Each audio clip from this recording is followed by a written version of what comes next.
I made the mistake and attempted to use that route, hoping they can go up there and go through Jack in the Box. And I ended up in a car road going through a bush with the 4x4. But I enjoyed it. I came out and I smiled at the end, And because I, you know how long that road has been like that. mm-hmm. I mean, I can't get it. I can't get it. I don't understand why this administration seems to think that it can continue to fail the people on Mm-hmm. the basis of what is expected by the people of this country, because Mm-hmm. they voted you in on the basis of what you told them you were going to do. But we understand. We understand that work in the Scotland district and the money is voted for the bridges, the road in the Scotland district. We understand that there will be some form of discomfort. That is Yes, you understood. do. We That's understood. expected that. But when you travel the East Coast Road, trouble. When you coming down Horse Hill, trouble. Don't expect to come from St. John and come to Foster Hall, because that has always been trouble. So, however, now you seek to get to Bathsheba, it is trouble. So, how will the tourism sector in the Bathsheba area be affected? Taxis ain't coming. They ain't coming via the East Coast. They ain't coming via Horse Hill. They're not coming via Foster Hall. Those are the three roads. Of course, they're not going to come down the ridge, you know. So, how could the representative for St. Joseph sit down and develop any strategic plan that has led us, the people of St. Joseph, not only the people of St. Joseph, because tomorrow morning, Dr. Ferdinand, tomorrow morning,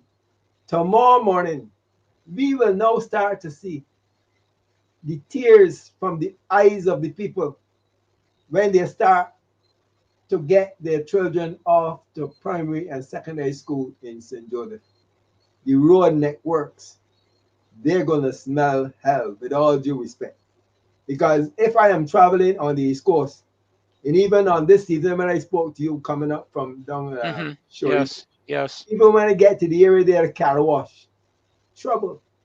You know, yes. there isn't there isn't nobody directing the traffic.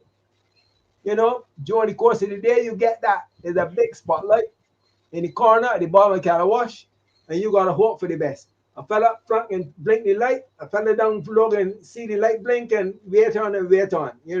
Then you got 10 or 15 cars lined up on one side and 10 or 15 lined up on the other side, and they're waiting. And this is at a time when there is no school. When school starts back, Oh my goodness. trouble, Oh my trouble. goodness. It's And going the to be a lot of and, trouble. and, But the, and that's and the tomorrow, density, Victor. that's tomorrow, and It's tomorrow. the density of traffic will increase significantly, and that opens up the door for the probability of accidents. And if perchance we get an accident, serious or otherwise, on either Joy Road or the East Coast Road, and it has to be blocked, all hell break loose.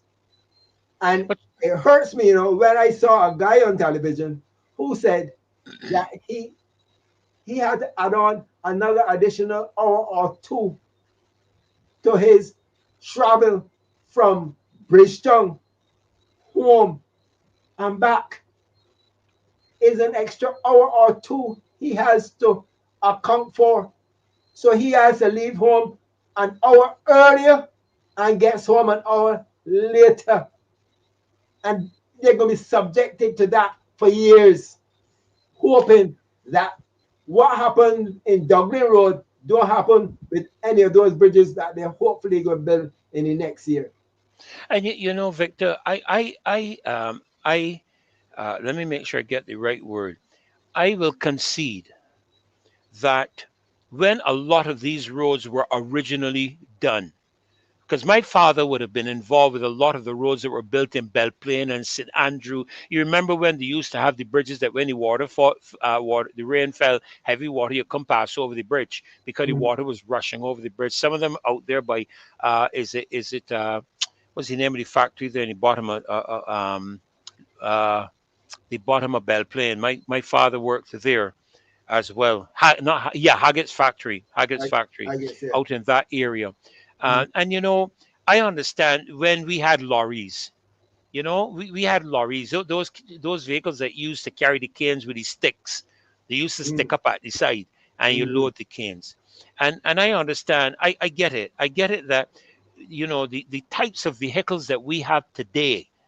I mean, we got some cars today, Victor, that weigh as much as the trucks that we used to carry the cane.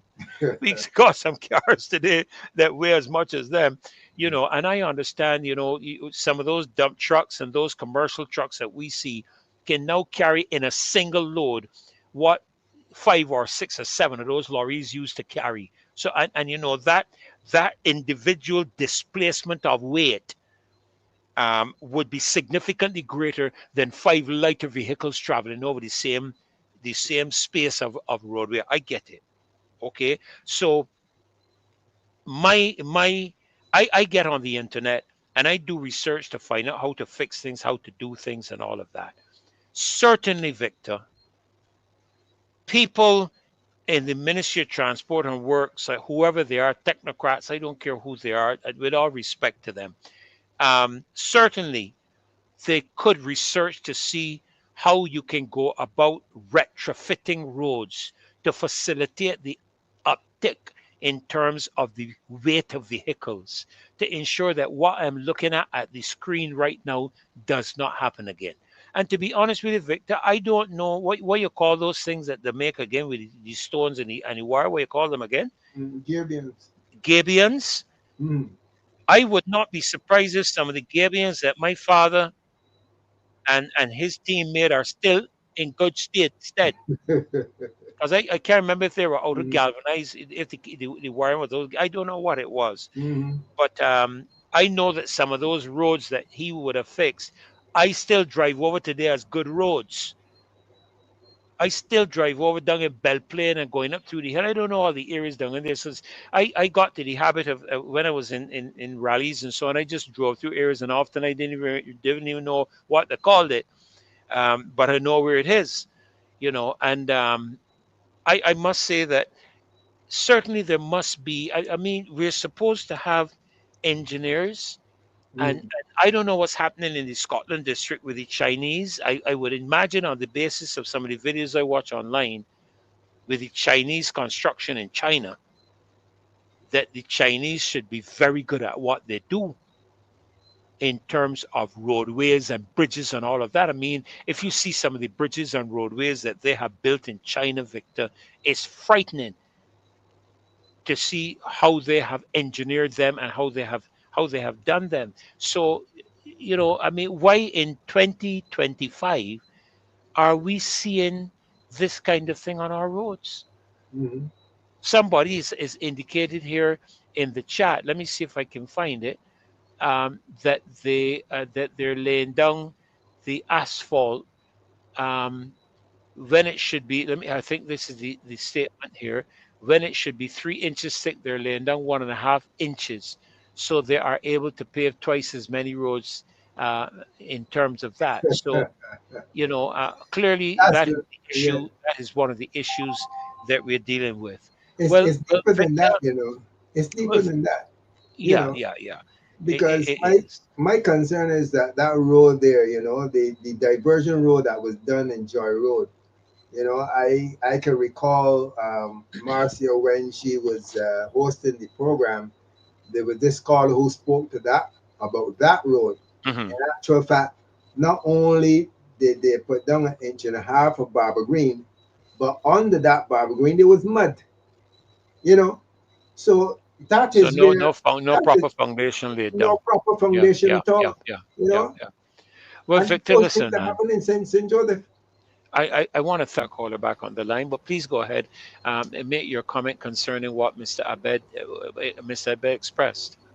When you talk about 6.5%, you know, unemployment, um, you know, during one of my exercise sessions, morning and passing the area there of Parcel, you know, the construction workers there, um, there were Chinese and Indians, you know, Hmm. and when you go on the East Coast Road, they're Chinese.